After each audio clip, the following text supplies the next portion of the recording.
எங்கே வெயிட் போட்டிருக்கோம் அப்படிங்கிறது வந்து ரொம்ப ரொம்ப முக்கியம் அப்படின்னு. அப்போ இதை எப்படி தெரிஞ்சுக்கலாம் அப்படின்னா, நம்ம வெயிட்டோட நம்மளுடைய ஷேப்புக்கு தாங்க நம்ம ரொம்ப முக்கியத்துவம் கொடுக்கணும். 4 ஷேப்பாக நம்மளை பிரிச்சிருக்காங்க. என்னது அப்படின்னா, ஃபஸ்ட்டு வந்து hourglass shape, number 2 banana shape, number 3 pear shape, I mean பேரிக்கா shape, number 4 apple shape.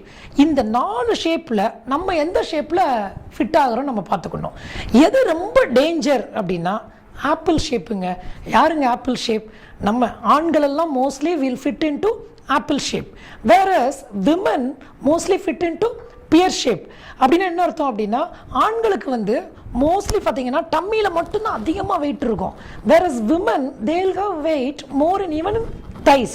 So compared to pear shape, apple people are at high risk. யார் ஒருவர் ஆப்பிள் ஷேப்பில் இருக்காங்களோ அவங்களுக்கு தான் மிக கொடிய நோய்கள் வருவதற்கு காரணமாக இருக்கும்.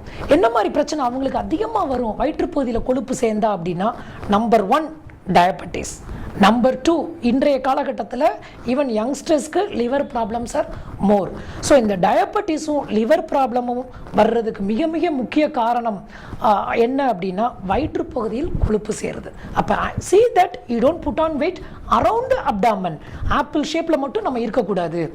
anyone who puts on weight after the age of 20, it is so easy to lose weight. இருக்கிறதுலே ஒரு மோசமான ஒரு ஷேப்பில் வராமல் இருக்கணும் அப்படின்னா ஒரு சின்ன கால்குலேஷன் தான்.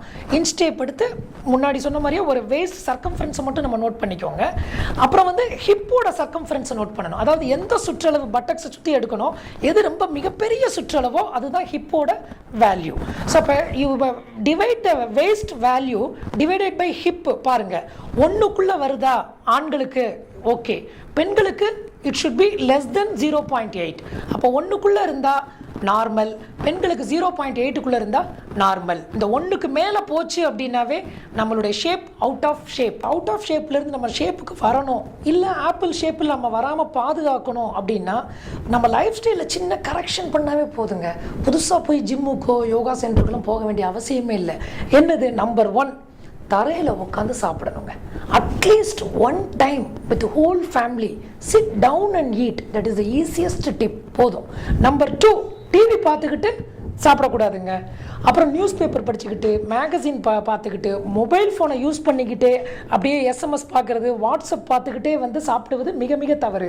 அப்போ என்ன ஆகும் அப்படின்னா, நம்மளுடைய கவனமெல்லாம் அந்த ப்ரோக்ராமில் இருக்கும், இல்லை நம்மளுடைய வாட்ஸ்அப் மேட்டரில் இருக்கும். ஃபுட்டு எவ்வளவு சாப்பிட்றோம், எக்ஸஸாக சாப்பிட்றோமா, என்ன டேஸ்ட்டு எதுவுமே தெரியாது. Will be start eating, over eating. So அந்த மாதிரி சாப்பிடும்போது சாப்பிட்ற வேலையை மட்டும்தான் நம்ம பண்ணணும், வேறு எதுவும் பண்ணக்கூடாது.